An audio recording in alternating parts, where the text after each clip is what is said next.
नमस्कार, अनिशाज रेसिपी मराठीमध्ये आपलं पुन्हा एकदा मनापासून स्वागत आहे। आज आपण मस्त असा थंडगार ॲपल ज्यूस करणार आहोत। चला तर मग आता आपण रेसिपीला स्टार्ट करूयात। ॲपल ज्यूस करण्यासाठी मी इथे 3 मोठे ॲपल घेतलेले आहेत रेड। हे आपण वॉश करून कट करून घेणार आहोत। मी इथे 4 ग्लास ॲपल ज्यूस करणार आहे, त्यासाठी मी इथे मोठे 3 ॲपल घेतलेले आहेत। आता हे ॲपल आपण मिक्सरच्या भांड्यामध्ये छोटे छोटे याचे पीस कट करून घेणार आहोत। सगळे ॲपल असेच कट करून घ्यायचे। तुम्हाला हवा असेल तर तुम्ही त्याच्यावरची साल आहे ती काढू शकता, पण मी काढलेली नाहीये। अशाच प्रकारे छोटे छोटे पीस करून आपण सगळे ॲपल कट करून घेणार आहोत। तिन्ही पण ॲपल मी कट करून घेतलेले आहेत।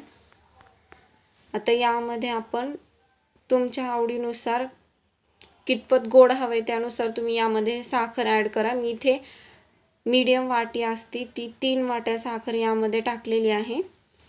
तुम्ही कमी किंवा जास्त साखर करू शकता। जेवढे ॲपल गोड आहेत त्यानुसार तुम्ही साखर कमी टाकली तरी पण चालेल। आता यामध्ये आपण आईस क्यूब टाकणार आहोत। थंडगार असा ॲपल ज्यूस आपण करणार आहोत। जास्तीत जास्त आईस क्यूब मी ह्यामध्ये टाकलेले आहेत। 15 ते 20 आईस क्यूब टाकलेले आहेत। आता हे आपण मिक्सरमधून एकदा फिरून घेऊयात। याची बघा तुम्ही मस्त अशी पेस्ट झालेली आहे।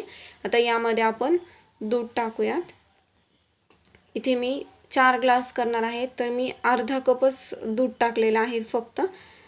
आणि हे पुन्हा एकदा मिक्सरमध्ये फिरवून घेऊयात। जास्त मी दूध टाकलेलं नाहीये, कारण तुम्ही बघू शकता आपला ॲपल ज्यूस असा थिक झालेला आहे, त्यामुळे जास्त दूध मी टाकले नाहीये। आता हा ॲपल ज्यूस आपला तयार आहे, तर मी ग्लासमध्ये काढून घेते आहे। सेम बाहेर जसा ॲपल ज्यूस आपण घेतो सेम तसंच ॲपल ज्यूस आपण घरीही करू शकतो।